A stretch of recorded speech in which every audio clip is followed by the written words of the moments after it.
A segunda edição dos Jogos Indígenas do Alto Solimões reuniu quase 600 atletas. Eles representam as etnias Cocama, Marubo, Caixana, Maiuruna e Ticuna, dos municípios de Atalaia do Norte, Tabatinga, Santo Antônio do Içá, São Paulo de Olivença e Benjamin Constant.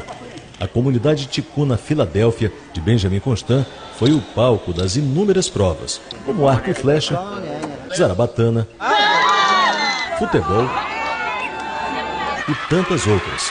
Tudo nas versões masculina e feminina. A diversidade cultural dos povos do Alto Solimões esteve em todos os 5 dias dos Jogos Indígenas.